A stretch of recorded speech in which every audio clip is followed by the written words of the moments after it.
And Eileen, I tell you, there shouldn't have been any letter going out trying to allege that someone had an affair on his wife with a whole bunch of lobbyists for the porn industry too. And I don't know why people aren't saying, well, and we know those are true. We know those are true things. And we know that those things happened with one of the Republican candidates in that situation, in that entire race there. But nobody's focusing on stuff like that as well. They're looking at, and I don't know whether or not it is true. I'm looking at Sean Bell's record and the things that I've heard, and statistics aren't jiving with him.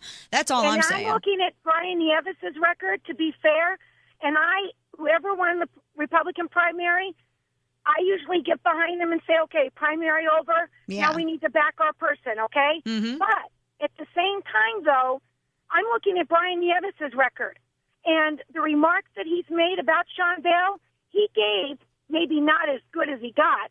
That letter was the dirtiest piece of politics that was there. Mm-hmm. But none of those girls stood up and told us the truth.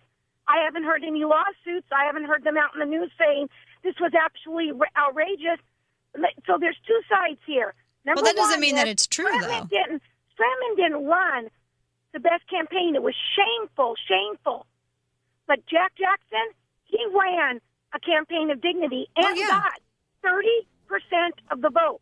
And what worries me is to actually believe that the Republican Party is so big and has a machine that a 24-year-old kid would risk getting a felony to file a police report.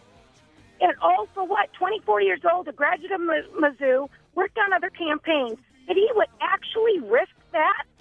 Crazier. I know. It's crazy, isn't it? Yes. And you know what? Right now, I think we all ought to be quiet and wait until Monday or Tuesday.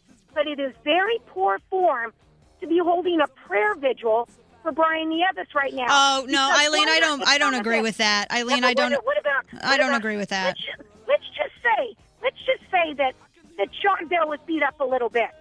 Almost half the age. Well, Eileen, look, I got to get going here. No, I'm up against a hard break. The thing is I'm very curious as to why some of these people aren't focusing on the fact that this is indisputable. There was a letter that went out that was defamatory and it was libelous. That's indisputable. And I find it very suspicious that people are trying to look at all of this other stuff that hasn't even been confirmed yet as a way to bring down somebody's character. Somebody's been co-opted in this race, and I'm tired of Beltway using activists. I'm tired of old politicians from Jeff City pretending to be Tea Partiers, pretending to be grassroots, and dragging people into their Jeff City politics. And I'm going to start naming names if people don't act right. I'm going to tell you that now. More of the Dana Show after this.